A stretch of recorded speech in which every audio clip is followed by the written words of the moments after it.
आरक्षण के खिलाफ फिर उठी आवाज। अब की बार सड़कों पर आएगा समाज। अब खुलकर खेलेंगे चंद्रशेखर आजाद। बहन जी खुद आकर देंगी चंद्रशेखर का साथ। हमारे देश में न मुद्दों की कमी है और न उनसे भटकाने वालों की। एक तरफ जहां विपक्ष चुनाव आयोग पर हमलावर है तो दूसरी तरफ कहीं मकबरा गिराया जा रहा है तो कहीं देश को आरक्षण के झगड़े में फंसाने की साजिश हो रही है। लेकिन इस साजिश से ऐसा काम होने जा रहा है जो ये जिंदगी भर याद रखेंगे और इन्हें सत्ताधारी भी कभी नहीं भूल पाएंगे, क्योंकि जो 2024 के सितंबर में हुआ वो एक बार फिर 2025 में दोहराया जा रहा है। उस वक्त भी देश में आरक्षण पर सुप्रीम कोर्ट ने टिप्पणी की थी और अब की बार भी केस सुप्रीम कोर्ट ने ही एक्सेप्ट किया है।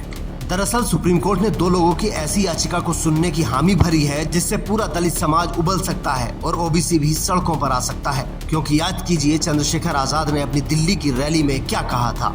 आज तो मजबूरी या अपने देश से प्यार था कि हमने अपने आंदोलन को बदलाव कर लिया।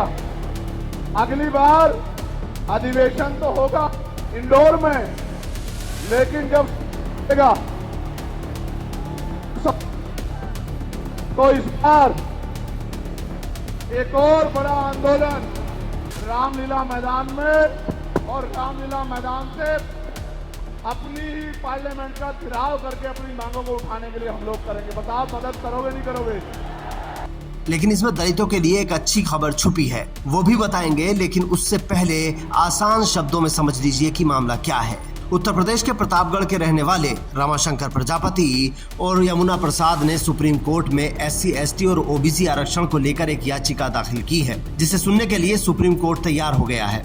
इस याचिका में मांग की गई है कि आरक्षण का लाभ पाने वाले अभ्यर्थियों की आय पर भी ध्यान रखना चाहिए। ये कुछ क्रीमी लेयर जैसी ही मांग है जैसी पिछले साल भी की गई थी और उसके बाद सितंबर में दलितों ने भारत बंद कर दिया था। अब फिर से सितंबर आ रहा है और उसी तरह का माहौल बनाया जा रहा है। इस याचिका के पीछे की सोच क्या है वो जनता समझ सकती है, लेकिन जिस मकसद से और जिस वक्त ये याचिका डाली गई है वो बिहार चुनाव पर बहुत असर कर सकता है। साथ ही दो ऐसे लोगों को एक साथ ला सकता है जिन्हें नदी के दो किनारे माना जाता है। याद कीजिए भारत बंद का समय, उस वक्त चंद्रशेखर आजाद और BSP चीफ मायावती ने शायद पहली बार किसी एक मुद्दे पर सहमति जताई थी।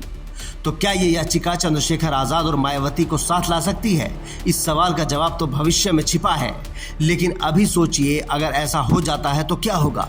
सबसे पहले तो उत्तर प्रदेश में पंचायत चुनाव आएंगे और इन दोनों के साथ आने के बाद उसमें क्या होगा वो आप आसानी से समझ सकते हैं। लेकिन जब 2027 में सत्ता का फाइनल होगा तो सारी पार्टियां साइड हो जाएंगी और एक बार फिर दलित समुदाय एक प्लेटफॉर्म पर आ सकता है। मतलब दलितों के लिए आपदा में अवसर बन सकता है। अगर वर्तमान की बात करें तो बिहार के चुनाव पर यह मुद्दा बेहद गहरा असर डाल सकता है, क्योंकि 2015 के बिहार विधानसभा चुनाव और 2024 के लोकसभा चुनाव के दौरान संविधान पर खतरा और आरक्षण खत्म करने जैसी बातों ने चुनाव पलट कर रख दिया था। अब फिर से उसी आरक्षण पर बहस छिड़ गई है, तो सोचिए बिहार में इसका कितना असर हो सकता है।